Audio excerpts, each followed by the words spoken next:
Hi, I'm Chris Livingston, and this speech is about how to defend a debt lawsuit in North Carolina. I am a consumer protection lawyer, and I've done some of these before, but this is not legal advice, and we're not creating an attorney-client relationship. I'm just showing you some pointers in case you get sued for a debt. The best thing to do is find a lawyer to represent you, but it's not always easy to do because not all lawyers will do this or will know what to do, but at least try.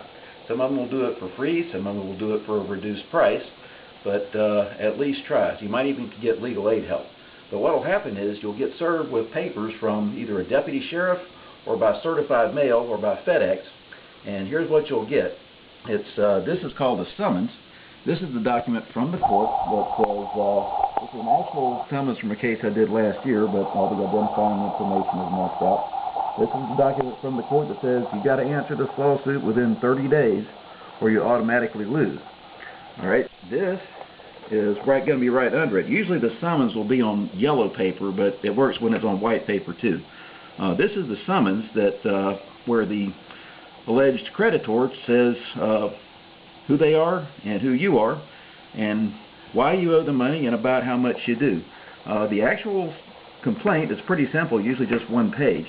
I know it'll allege something like the plaintiff, that is the creditor, is an actual bank, and then you live in Bladen County, and then in some detail it'll say that, well, you took out this credit card here and you didn't pay it back, and then it'll say you also owe us attorney fees, and they'll usually specify the amount they claim you owe them. This one's about $9,900, and then usually they'll back it up with credit card statements like this. So this is supposed to have been a Discover card, but most of this is going to be just a generic cardholder agreement that you might or might not have actually gotten, but they'll allege that you got it. And you'll see it's just a generic agreement that nobody actually signed.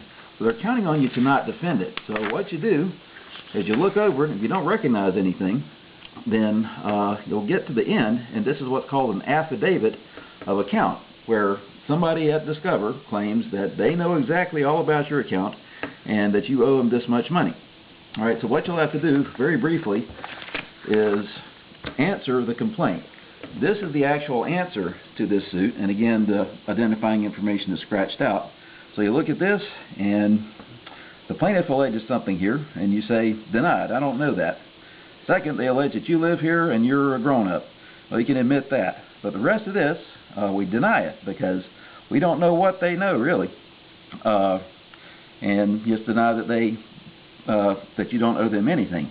Here's something really important, is make sure you demand a jury trial, because that way a jury will have to decide any disputed evidence. And make sure this one's not under oath, because I did it myself, but if you're doing it yourself, answer it under oath. Get a notary to say something, or write something like, under penalty of perjury, the foregoing is true and correct, and get a notary to sign it. And also, a jury demand can slow things down, or at least give you several months of delay in Bladen County, because we don't have that many jury trials. Then you need to copy this, and 2 copies at least. Take it to the courthouse, file the original with the clerk of court, and they'll stamp your other 2 copies, and mail one of the copies to the other lawyer. And that way, this is kind of legal first aid, to where you're not just rolling over and admitting the debt, but always tell the truth. And it could be that you do actually owe this debt, but you might not actually owe it to the person that's suing you. Notice this says Discover Bank, but all these statements, and trust me, I've looked them over, say Discover Card. So this could be just their servicing company, and you might not actually owe Discover Bank anything. Now, there's other things you will probably get later called discovery, where they'll want you to answer questions. The important thing about requests for admissions you will get is deny any that are not true. And if you don't know if they're true or not, say you don't know them and I'm going to deny them because I don't know them. And send them within 30 days back to the other lawyer, or those are automatically admitted. But other than that, discovery, well, I guess we'll have to do a part 2 of this. But call a lawyer if at all you can. But this is basically some legal first aid, so that you're not automatically stuck with $9,900 in judgments. So thanks for your time, and we'll talk to you again soon.